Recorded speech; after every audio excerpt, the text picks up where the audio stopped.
Hi, I'm Lena Rao. I'm joined by Colleen Taylor and Alexia Sotsis. We are here for our first episode of Crunch Week. We're really excited about this. It's going to be a weekly show where we just go over the big stories of the week. And yeah, so this week, I think one of the big ones was the Facebook lockup expiration. Yeah, the biggest lockup expiration of shares thus far since the IPO. So the stock actually, everyone thought it was going to take a nosedive, but it actually went up. Right, which 12%, is right? sort of surprising, I think, because there have been, this is the last, I suppose, or the last major one in a series of lockup expirations. And historically, what we've seen each time, a lockup expiration essentially means that there's no longer a limit and there are certain people who now can sell their shares. And then it's been going down each time that happens. Right, and this was 773 million shares. So this was by far the biggest expiration. What do you think, Alexia? I think it's the McDonald's story. Like, if you go to McDonald's every day and buy a hamburger, you might as well buy stock in the company because you're using the product every day. And I think people feel similarly about Facebook. That's how I feel.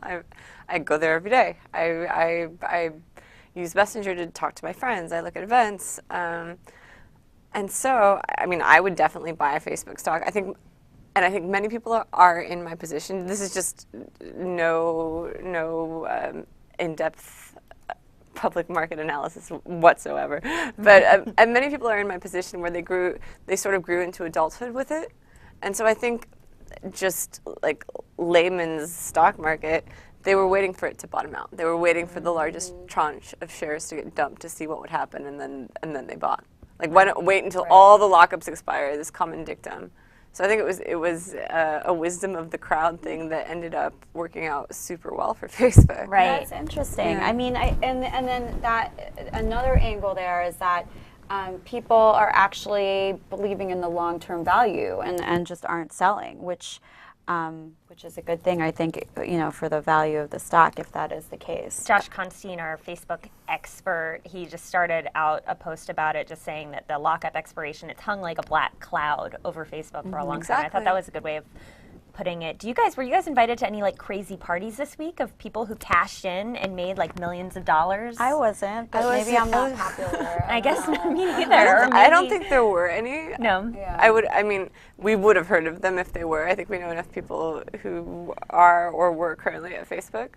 I was in Tokyo, so if there were any in Tokyo, I guess I was out of the loop. Right. But I don't think there were any. People aren't as ostentatious this bubble around, right? Or right. whatever we are, this period of exuberance or not exuberance around. I think people are sufficiently scared enough that they're not going to be that showy about money.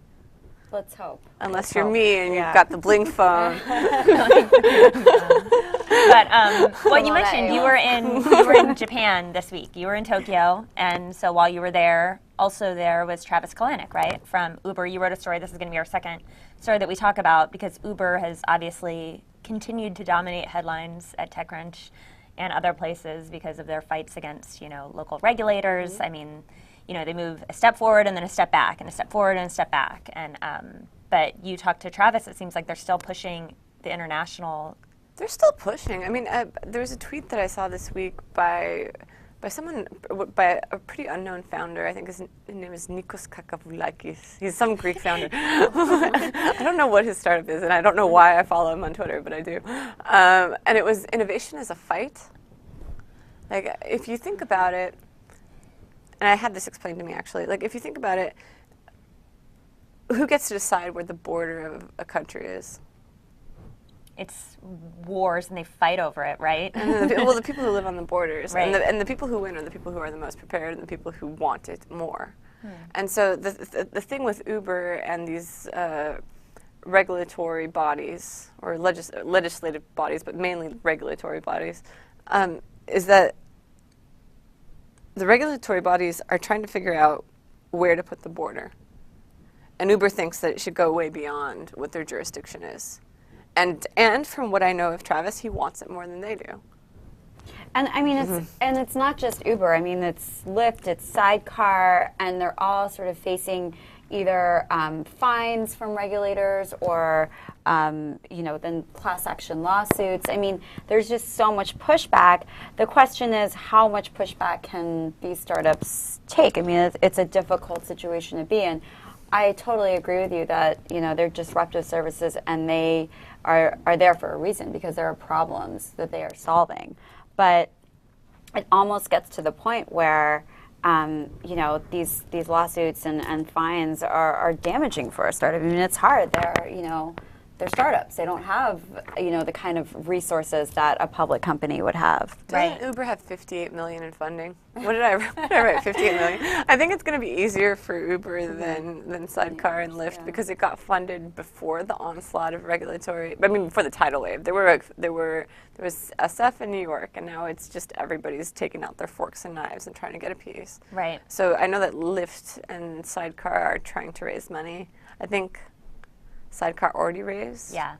And so it might be more difficult for them to get a $58 million to be able to fight, to be able to pull the kind of stunts or the kind of like badassery that you need to take over a market, even though like the incumbents in that market are doing their best to shut you out. Right. I had Ryan Lawler reported this week. He kind of writes a lot about these transportation startups, and so Sidecar and Lyft each received fines of $20,000, which is not, it's not major, but it's also not pocket change, and that was only from California Public Utilities Commission, and that's only this week. I mean, if these local places really start to pile on, it could do some damage to these companies, even if they have $50 million in funding. I was talking to someone this week, and an investor, and he said that Uber's actually not really, they don't make money on each ride. They're not, at cash flow positive operations. They're still, kind of in the growth phase, and so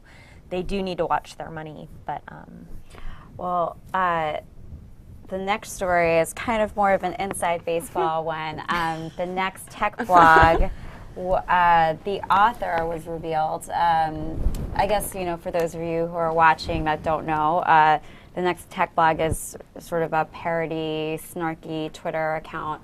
That makes fun of us. So, we're absurd. Blogs, tech blogs. Do you think that? I think their main in their crosshairs though was TechCrunch. With I think so. The all caps and maybe a little Business Insider. Yeah. Lots of slideshows. I think everybody got it fairly. I think Mashable got. I mean, do you remember the one that was like 9,999,000 apps to help you keep focused? It is a good account. So yeah, and the little avatar icon was Pete Cashmore's face. So it wasn't just us. It was everybody that they made fun of. But there was speculation on who it was. I mean, everyone thought it was different reporters, and so it ended up being John Mitchell, right? Is that right his name? From Read Yeah, Write Web. Or I guess it's just Read Write. Read Write, yeah, Read Write. I don't know. Yeah, so which was a surprise. Which the next tech blog should have skewered, right? What if we just started calling ourselves TechCraw?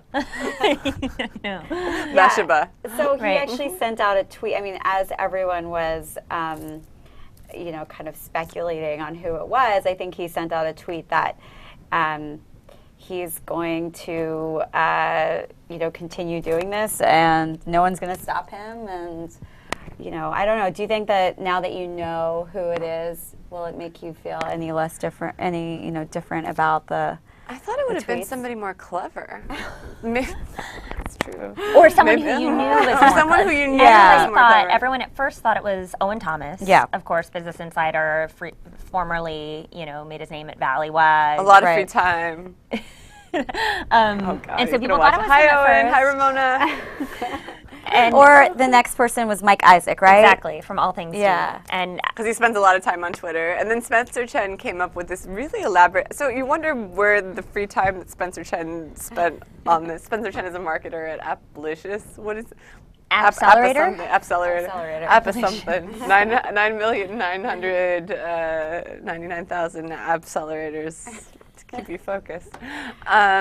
So he came up with this super interesting, like, deconstructive conspiracy theory on having it be Mike Isaac. Yeah. Which is the process journalism that exposed the true identity of the author.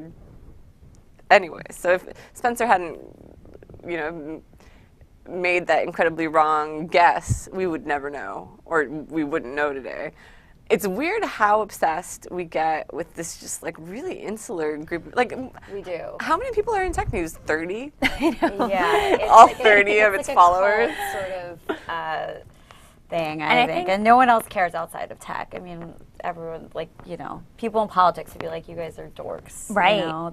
What are you doing? I wonder, because last night we were at this Kleiner Perkins housewarming party, and I liked that there was a photographer there, and he just asked me what I did, what was I doing there, and I said I work for TechCrunch, and he said, what's TechCrunch? And I just loved that, because he's there, he had no idea. He lives in San Francisco.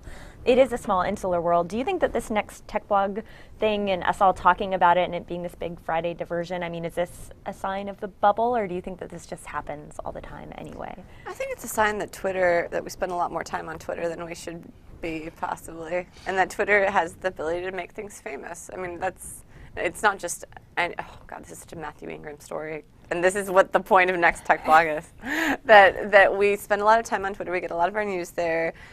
Because it's a self-replicating platform, things turn into memes. It's easy, if you follow the TechCrunch Twitter account, like, it's easy to see the formulaic headlines. Yeah. Right? And tech news is formulaic. You build these headlines because they catch on Twitter.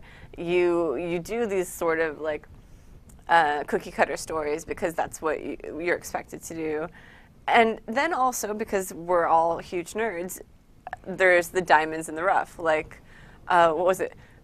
Poem about a startup, like when Josh wrote the Dropbox poem, and it's like post that's a poem about a startup. Post about my post that's a poem about a startup. Oh, look, I'm writing another one.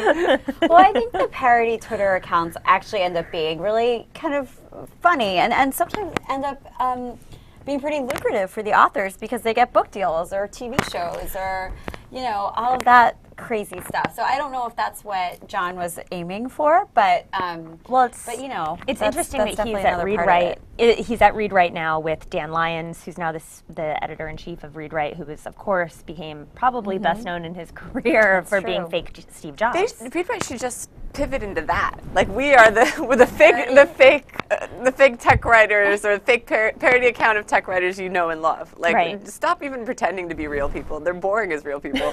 We're all Don't boring. you like Lion? No, some of us are more interesting as not fake accounts. That's true. What's more interesting, the real Alexia account or the fake Alexia account? No one even follows the fake Alexia account anymore because the next tech blog is so compelling. It could be a franchise like the next politics blog, the next fashion blog. Right. Maybe that's what he was trying to do.